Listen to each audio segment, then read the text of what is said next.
Valentine's Day is coming up. I don't like going out on Valentine's Day. The restaurants usually have overly priced menu options. It's crowded.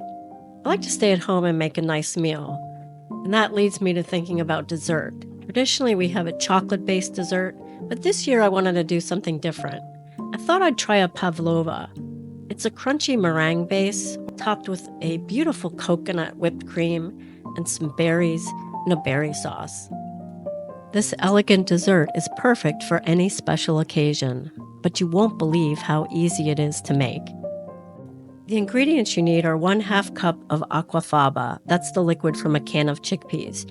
You need 1 teaspoon of cornstarch, 1/4 teaspoon of cream of tartar, 1/2 teaspoon of vanilla extract, and then the equivalent of 1/2 cup of cane sugar that is finely ground. You can grind this using a coffee grinder or a food processor. You're going to want to use a mixer with a whisk attachment. Everything has to be clean or it will impact the outcome of the recipe. Pour the aquafaba into the mixer and start mixing on high. Whisk for about 5 minutes until the aquafaba starts forming soft peaks. Then add the 1 teaspoon of cornstarch and the 1/4 teaspoon of cream of tartar. Then start mixing again on high. Slowly add the ground sugar to the aquafaba mixture, 1 tablespoon at a time, to allow it to fully incorporate after each addition.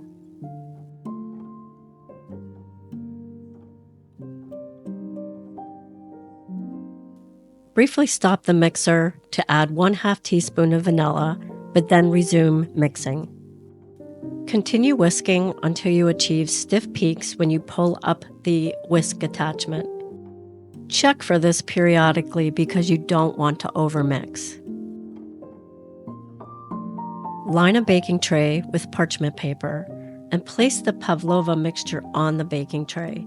You can make 1 large pavlova or 4 small ones as I did. Using the back of a spoon or a spatula, smooth out the tops and create small indentations. This will allow the pavlova to hold the toppings after they're baked. Place the pavlova in a preheated 230-degree oven. If you're baking 4 small ones, bake this for about 1 hour and 45 minutes. If you're baking 1 large pavlova, I'd bake it for about 2 hours. It's important that you never open the oven door during this time, and then also when the baking time has ended, just turn off your oven and leave the pavlova in there for another 2 hours with the door closed. While the pavlova are baking, you can make the raspberry sauce. You'll need 1 small container of raspberries. And then what you want to do is place these in a saucepan with about 1/2 cup of cane sugar and heat it until the raspberries and sugar start to melt together, and continue stirring and heating until the mixture becomes almost liquefied and a sauce. Continue heating for a few minutes until it thickens.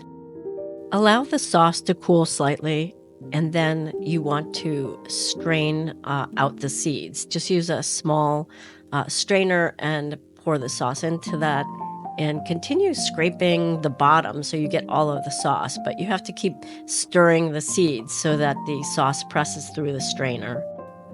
Then place the sauce in the fridge to cool.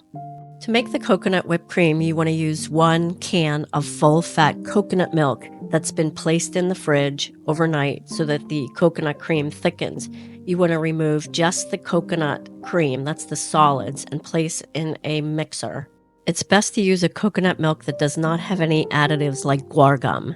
After mixing for a bit, add about 2 tablespoons of powdered sugar and about 1/2 teaspoon of vanilla. Then blend the coconut cream on high until it becomes light and fluffy. Store this in the fridge until you're ready to serve the pavlova.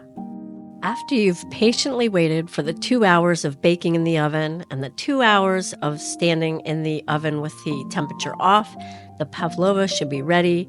They should be light and crispy on the exterior and have a slight chew to the interior. You want to place your toppings on the pavlova when you're ready to serve. First, you put a delicious layer of coconut cream on top, and then add the raspberry sauce and top with some beautiful berries and some mint leaves. But these aren't your only topping options. On top of the coconut whipped cream, you can also place mango and passion fruit pulp. If you like chocolate, you can drizzle it with chocolate and hazelnuts. And the pavlova itself can be modified to be chocolate, maybe lemon or coffee. I just might cover these variations in another video.